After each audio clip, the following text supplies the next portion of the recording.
I want to introduce you to the Studio Cats, a pattern designed by Valori Wells, and I'm going to show you how to get started. You're going to need a 1/4 yard of fabric, can't be a fat quarter, needs to be running yardage, and that's for the main body of the cat. Then you will also need fabric scraps for the eyes, and I used a lighter background for the eye, and then on some of the cats I used this kind of yellowy green for the iris. On others I used a blue. And then of course you need a little nose, and I love this light raspberry color. Then to make the whiskers, you need a lightweight kind of string, and if you can find string that's maybe a little waxy, this string happens to be hemp that I found, but any kind of string will work. Then the last part, if you choose to do it for the kitty, is the little bib area. And when you look at the pattern, you're going to see that we did a lot of different kinds of bibs. Here's the pattern. So the bib can be cut out of a single piece of fabric, or you can sew some fabrics together, put the bib pattern on, and create a pieced bib. And from our kitties, you're going to see all kinds of options. And the last thing you're going to need is some polyfill stuffing. This happens to be my very favorite brand. And one of the reasons is that inside there is a stuffing tool. This is what it looks like.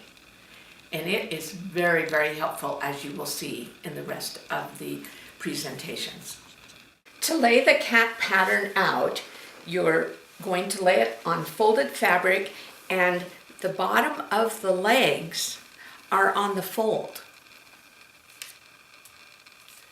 Now I've gone ahead and cut out this pattern, and you'll see that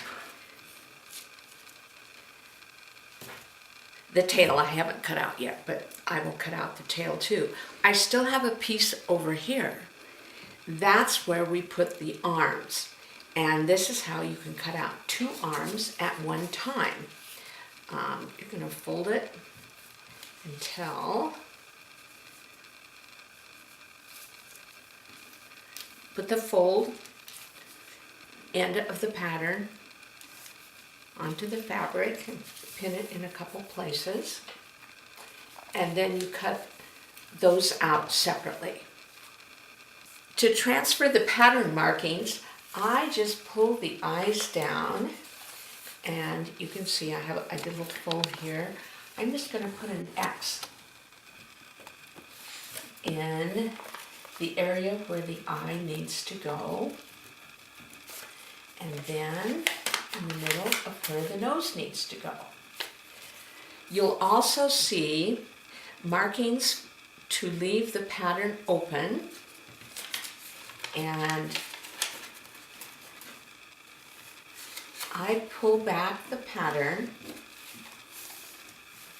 and add my markings. This is what the area that you will leave open when you put all the stuffing in, and then you'll hand stitch it shut. To mark the arm placement, you can do it here on the front, and there's 2 little marks there and little marks here. Now to mark the tail, because the tail gets sewn on the back of the cat on the right side, I'm going to put a pin through like that, lift it up, and where the pin is, I'm just putting a little like 1/4 inch pencil mark, just enough so I can see it. It will get covered up when I sew the tail back on.